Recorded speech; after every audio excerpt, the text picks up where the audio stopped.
আসসালামু আলাইকুম। শুনছেন সংবাদ শিরোনাম।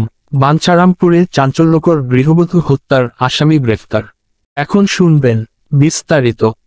ব্রাহ্মণবাড়িয়ার বাঞ্ছারামপুরে গৃহবধূ শাহিনুর আক্তার হত্যাকাণ্ডের প্রায় 10 দিন পর হত্যার মূল পরিকল্পনাকারী মোহাম্মদ সুজন মিয়াকে গ্রেফতার করেছে police bureau of investigation, PBI. ঢাকার কামরাঙ্গীরচর এলাকা থেকে তথ্যপ্রযুক্তির সহায়তায় চাঞ্চল্যকর এ মামলার মূল আসামিকে আটক করা হয়। গত 16 থেকে 18 জুলাইয়ের মধ্যে বাঞ্ছারামপুর পৌর এলাকার থানা কলোনি এলাকার একটি ভাড়া বাসায় শাহিনুরকে নির্মমভাবে খুন করা হয়।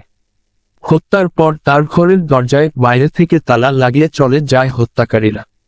18 জুলাই রাতে তার বাবা ঘর থেকে দুর্গন্ধ পেয়ে পুলিশে খবর দিলে তালা খুলে মরদেহ উদ্ধার করে পুলিশ। পরে শাহিনুরের বাবা মোহাম্মদ গিয়াস উদ্দিন বাদী হয়ে অজ্ঞাতনামাদের আসামি করে বাঞ্ছারামপুর থানায় হত্যা মামলা দায়ের করেন। মামলাটি তদন্তে নেয় PBI Brahmanbaria. Police super Sachin চাকমার তত্ত্বাবধানে এবং এসআই নিরস্ত মোহাম্মদ শাহাদাত হোসেনের নেতৃত্বে তদন্তে নামে একটি চৌকস দল। তথ্যপ্রযুক্তি ও গোয়েন্দা তথ্যের ভিত্তিতে হত্যার মূল পরিকল্পনাকারী হিসেবে চিহ্নিত করা হয় সুজন মিয়াকে।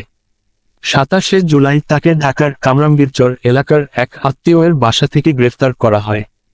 আদালতে দেওয়া স্বীকারোক্তিমূলক জবানবন্দিতে সুজন জানায়, 5 লাখ টাকা চাঁদা আদায়ের উদ্দেশ্যে তিনি এবং আরও 3 সহযোগী শাহিনুরের বাসায় যায়।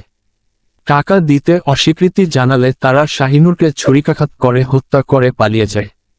হত্যার পর আত্মগোপনে গিয়ে নরসিংদী, নারায়ণগঞ্জ সহ বিভিন্ন এলাকায় ঘুরে বেড়ায় সুজন। শেষ পর্যন্ত পিবিআইয়ের জালে ধরা পড়ে।